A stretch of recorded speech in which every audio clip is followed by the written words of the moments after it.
नमस्कार दोस्तों। आज की इस वीडियो में हम भगवद गीता के अध्याय 18 श्लोक 2 के बारे में चर्चा करेंगे। यह श्लोक हमें जीवन के महत्वपूर्ण सिद्धांतों की ओर मार्गदर्शन देता है। अगर आपको हमारा कंटेंट पसंद आए तो कृपया इसे लाइक करें और हमारे चैनल को सब्सक्राइब करना न भूलें। आइए इस विशेष श्लोक के माध्यम से भगवद गीता की शिक्षाओं को समझते हैं। सर्वधर्मान् परित्यज्य मामेकं शरणं व्रज अहं त्वा सर्वपापेभ्यो मोक्षयिष्यामि मा शुचः। 1866। सभी धर्मों को छोड़कर केवल मेरे शरण में आओ, मैं तुम्हें सभी पापों से मुक्त कर दूंगा। तुम चिंता मत करो। इस श्लोक में भगवान श्री कृष्ण ने अर्जुन को बताया है कि सभी धर्मों और आचारों को छोड़कर केवल उनकी शरण में जाना ही सर्वोत्तम है। यह श्लोक हमें यह सिखाता है कि जब हम अपने जीवन में विभिन्न विकल्पों और धर्मों में उलझते हैं तब हमें सरलता से भगवान की शरण में जाना चाहिए।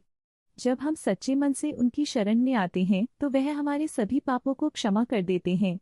यह एक विश्वास और समर्पण का भाव है जो न केवल हमें मानसिक शांति देता है बल्कि जीवन की कठिनाइयों को भी पार करने में मदद करता है। एक बार की बात है, एक छोटे से गांव में रामू नाम का एक किसान रहता था। रामू बहुत मेहनती और ईमानदार व्यक्ति था, लेकिन उसके खेत में सूखा पड़ गया था। उसकी फसलें मुरझा गईं और उसे अपने परिवार का भरण पोषण करना मुश्किल हो गया। एक दिन रामू अपनी चिंता में बैठा था और तभी उसके पास उसके मित्र शंकर आए। शंकर ने कहा, रामू तुम क्यों इतने उदास हो? रामू ने कहा, मेरी फसलें सूख गई हैं और मैं सोच रहा हूँ कि अब मैं क्या करूँगा। शंकर ने मुस्कुराते हुए कहा, तुम्हें चिंता करने की कोई जरूरत नहीं है।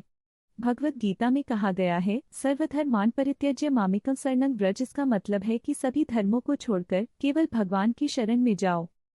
रामू ने कहा, लेकिन शंकर मैं तो केवल एक किसान हूँ, भगवान मेरी मदद कैसे करेंगे?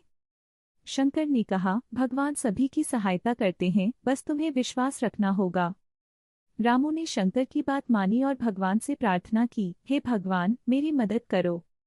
कुछ दिन बाद गांव में बारिश हुई और उसकी फसलें फिर से हरी भरी हो गईं। रामू ने देखा कि भगवान ने उसकी प्रार्थनाओं का उत्तर दिया है। उसने अपने मित्र से कहा, तुम सही थे शंकर। जब मैं भगवान के पास गया तो उन्होंने मुझे शक्ति दी और मेरे संकट को हल किया। इस तरह रामू ने सीखा कि जब हम भगवान की शरण में जाते हैं तो वे हमें सभी परेशानियों से मुक्त कर देते हैं। दोस्तों, इस कहानी से हमें यह सीख मिलती है कि हमें हमेशा भगवान पर विश्वास रखना चाहिए। अगर आपको यह कहानी पसंद आई हो तो कृपया इसे लाइक करें और हमारे चैनल को सब्सक्राइब करना न भूलें। ऐसे और भी प्रेरणादायक कंटेंट के लिए जुड़े रहें।